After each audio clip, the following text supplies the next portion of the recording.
Assalamualaikum warahmatullahi wabarakatuh. Salam sejahtera bagi kita semua. Perkenalkan, nama saya Muhammad Rizal Effendi dari kelas 10 MIPA 7, nomor absen 25. Sebagai pemenuhan tugas Pramukaan Religi SMA Negeri 2 Kota Kediri, saya akan menyampaikan rangkuman ceramah pada hari Jumat tanggal 22 Oktober 2021. Di antaranya sebagai berikut. Yang pertama, tidak ada sesembahan selain Allah, maka sembahlah Allah. Saya sebagai umat Islam dan saya sebagai umat Islam diwajibkan untuk menyembah Allah SWT bukan selain Allah SWT. Karena Allah SWT Maha Esa. Esa itu tunggal, satu, jadi hanyalah Allah yang kita sembah, bukan selain Allah SWT. Next. Yang kedua ada surat Al-Alaq ayat 1-5 yang berbunyi A'udzu billahi minasyaitonir rajim. Bismillahirrahmanirrahim. Iqra' bismi rabbikal ladzi khalaq. Khalaqal insana min 'alaq. Iqra' wa rabbukal akram. Alladzi 'allama bil qalam. 'Allamal insana ma lam ya'lam. Shadaqallahul adzim.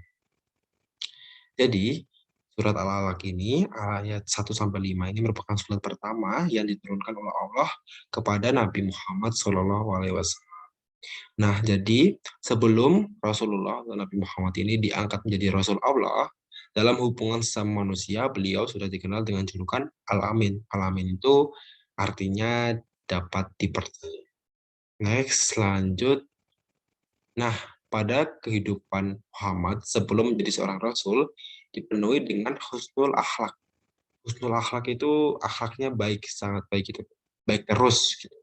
Nah, ternyata saat kita mendengar husnul khotimah, nah ternyata bukan hanya husnul khotimah ya, jadi ada husnul akhlak. Nah, biasanya husnul khotimah itu biasanya diungkapkan pada seseorang kepada seseorang yang telah meninggal. Jadi semoga almarhum ini bla bla bla husnul khotimah ya gitu. Jadi husnul khotimah itu memiliki arti berakhir pada kondisi terbaik. Jadi semoga almarhum yang telah meninggal ini berakhir atau meninggal dengan kondisi yang terbaik. Nah, jadi husnul khotimah itu ada hubungannya dengan husnul akhlak. Jadi husnul akhlak itu dimulai dengan husnul akhlak, menjadi husnul hayat, dan akhirnya oleh Allah dijadikan dalam kondisi husnul khotimah. Jadi tergantung husnul akhlaknya. Lalu kalian pasti bertanya sih, kenapa Nabi Muhammad tuh ke Gua Hira itu? Kok bisa dapat wahyu begitu kan? Nah, karena Nabi Muhammad itu sangat prihatin akan keruntuhan moral yang sangat mengkhawatirkan di Mekah. Nah, jadi pada awal wahyu Allah kepada Nabi Muhammad itu berupa mimpi yang menjadi sinyal atau petunjuk agar Muhammad itu lebih peduli dengan sekitarnya.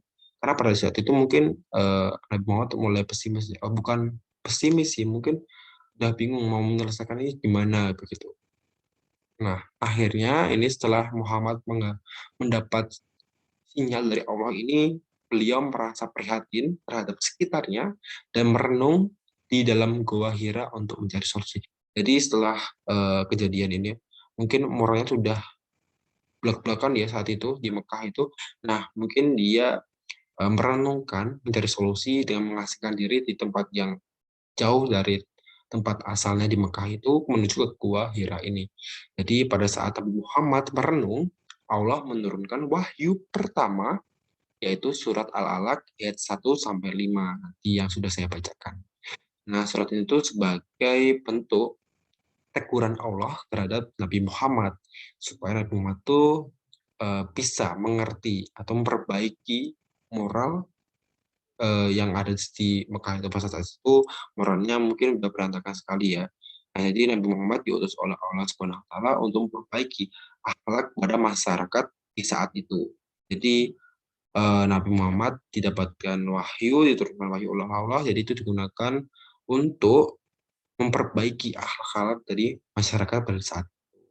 Nah, seadabnya seperti Nabi Muhammad, Nabi Isa, Nabi Musa, dan seluruh Rasul dan Nabi adalah utusan Allah. Jadi mereka merupakan utusan dari Allah untuk memperbaiki akhlak masyarakat pada saat itu juga. Lanjut, next, Iqra adalah bacalah dan pelajarilah agar bisa dan mengerti. Iqra itu yang kita baca alif, ba, ta itu ya dari awal sampai akhir sebelum kita menuju ke Al-Quran, membaca Al-Quran. Saya itu sih. Lanjut, pelajari ayat-ayat Al-Quran dan seluruh ayat-ayat kauniyah. Nah, kauniyah itu alam semesta bersama isinya yang dapat diambil atau diamati dengan panca indera. Nah, ini kalau ayat-ayat Al-Quran kita pelajari itu merupakan kewajiban umat Islam ya. Lanjut, pelajari sesuatu hanya atas nama Allah. Jadi kita belajar, kita mencari ilmu itu, kita harus sesuatu tuh hanya atas nama Allah, kita atas dengan Allah supaya kenapa? Supaya ilmu yang kita cari, pengetahuan yang kita cari itu bermanfaat itu, kan sia-sia. Jadi karena Allah Subhanahu wa taala semuanya atas nama Allah Subhanahu wa taala. Next, jika seseorang melakukan kesalahan sebesar apapun, kemudian menyadari bahwa ia salah dan menjalani taubah, hasuha, serta berjanji tidak akan melakukan perbuatan itu lagi.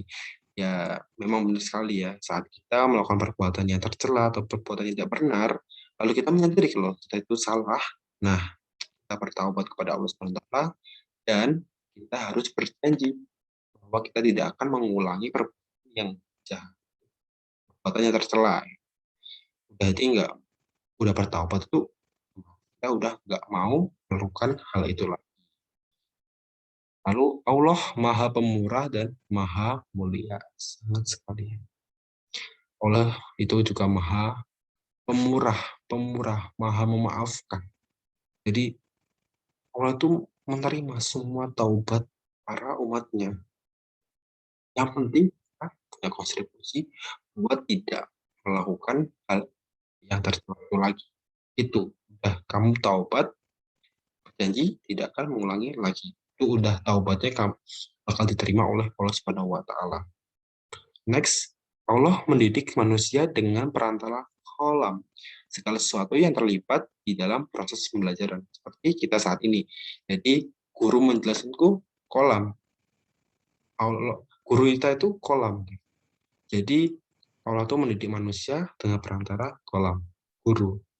Jadi, kita harus menghormati guru sebagai perantara Allah untuk menyampaikan pendidik pengetahuan kepada kita.